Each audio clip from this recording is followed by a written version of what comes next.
I had sort of talking about Asian urban youth futures. This is partly because of being sort of provoked by the Occupy movements in Taiwan and in Hong Kong. Ostensibly, those Occupy occupations had in the case of Taiwan, very explicit aim of protesting against the incorporation of Taiwan economy into China through trade agreements on service industries.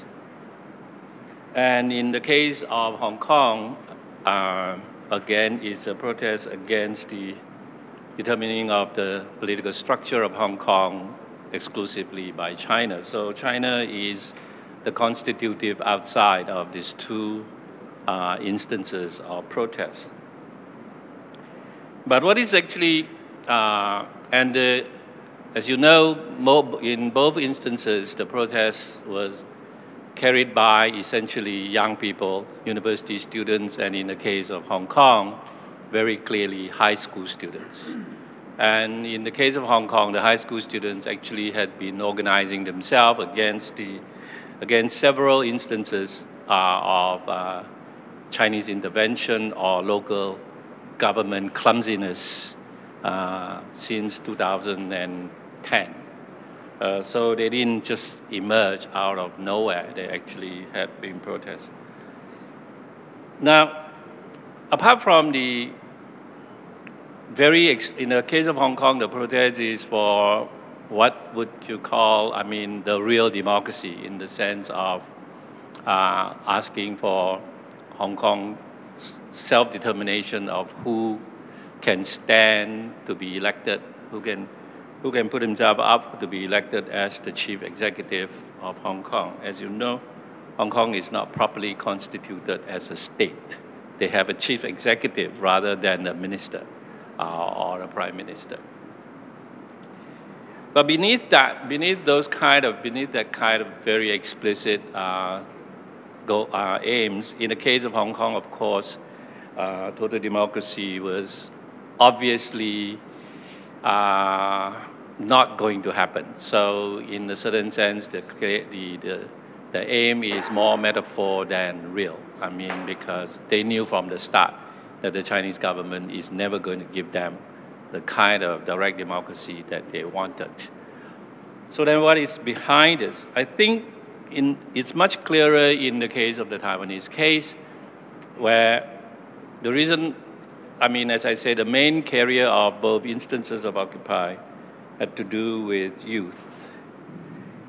And this is partly because the conditions of youth in the so-called Asian tiger economies, namely Hong Kong, Taiwan, Singapore, and Korea, is going through a very different kind of political, economic, and particularly economic environment. And what faces the youth is very different from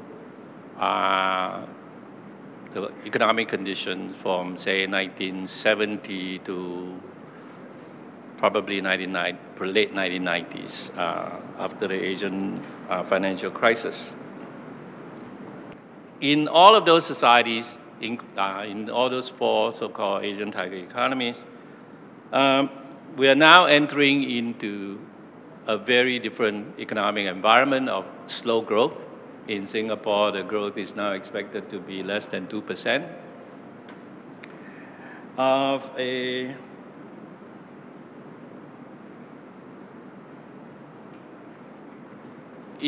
Where even with whatever growth there is growth without expansion of employment. Where the younger generation, each successive generation of university graduates are facing increasingly employment, either unemployment or underemployment, where the wages are extremely low. In the case of Taiwan, is now minimum of 88,000 new Taiwan dollars, which is less than 2,000 Sing dollars. At the same time, asset inflation is such that most young people could no longer actually afford housing in Hong Kong or Taiwan. So the kind of future that they're facing is very, very bleak. The interesting thing is that in Singapore, this still is somewhat glossed over because if you look at the Straits Times, which I think is a good newspaper for knowing what the government is thinking, but not much else after that. But you get quite a lot of information. What you get in Singapore is a continuous talk about entrepreneurship, startups, and so on, that actually doesn't address precisely the kind of economic future that most of the young people are facing. So I think that we now need to kind of we need to change in terms of our analysis of the future, a shift away from the kind of rapid economic growth, rapid expansion of the middle class, rapid expansion of the culture of consumerism or consumption, to increasingly a different kind of analysis of existential angst among young, bleak future, a sense of all the big things have already been done, so from now on, life is merely just, as the Marxists would say, the dull compulsion of making a living and nothing else. Now, if you actually are 27 years old and all you feel is you're living out the dull compulsion of living, it's pretty difficult to bear life for another 40 years.